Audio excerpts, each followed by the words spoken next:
Field marshal सीधा समरीर दे नाल अमरीकी कांग्रेस दे वफद दी मुलाकात। ISPR के मुताबिक इलाकाई सलामती, पाक अमरीका दिफाई तावन ते दीगर अमूर ते तबादला ख्याल किया गया। फील्ड मार्शल सीधा समरीर ने आख्या पायदार इलाकाई इस्तेहकाम दा इन्हिसार इक्तिसादी तरक्की, तिजारत दे फरोग ते इलाकाई रवाबित उत्ते है। हुकूमत कारोबार दोस्त माहौल दे क्याम ते गैर मुल्की सरमायाकारी दे फरोग लई इस्लाहात ते अमल पैरा है। अमरीकी वफद ने इलाकाई इस्तेहकाम ते इक्तिसादी मजबूती विच पाकिस्तान दे अहम किरदार नूं सराहया। जी हाँ बिल्कुल नाज़रीन, फील्ड मार्शल आसिम मुनीर नाल अमरीकी कांग्रेस के वफद की मुलाकात। ISPR के मुताबिक इलाकाई सलामती, पाक अमरीका दिफाई ताउन ते दीगर अमूर ते तबादला ख्याल किया गया। फील्ड मार्शल आसिम मुनीर ने आख्या पायदार इलाका इस्तेहकाम दा इन्हिसार इक्तिसादी तरक्की, तिजारत ते फरोग ते इलाकाई रवाबित ते हुकूमत कारोबार दोस्त माहौल ते क़याम ते गैर मुल्की सरमायाकारी ते फरोग लई इस्लाहात ते अमल पैरा करे। अमरीकी वफद ने इलाका इस्तेहकाम ते इक्तिसादी मजबूती विच पाकिस्तान दे अहम किरदार नूं सराहया।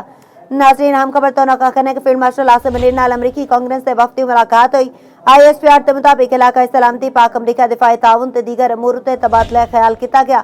फील्ड मार्शल आसिम मुनीर ने आख्या पायदार इलाका इस्तेहकाम दा इन्हिसार इक्तिसादी तरक्की, तिजारत ते फरोग ते इलाकाई रवाबित ते हुकूमत कारोबार दोस्त माहौल ते क़याम ते गैर मुल्की सरमायाकारी दे फरोग लई इस्लाहात ते अमल पैरा करे। अमरीकी वफद ने इलाका इस्तेहकाम ते इक्तिसादी मजबूती विच पाकिस्तान दे अहम किरदार नूं सराहया।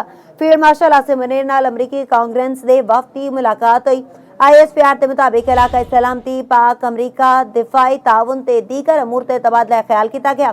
फील्ड मार्शल आसिम मुनीर ने आख्या पायदार इलाकाई इस्तेहकाम दा इन्हिसार इक्तिसादी तरक्की, तिजारत ते फरोग ते इलाकाई रवाबित ते हुकूमत कारोबार दोस्त माहौल ते क़याम ते गैर मुल्की सरमायाकारी दे फरोग लई इस्लाहात ते अमल पैरा है।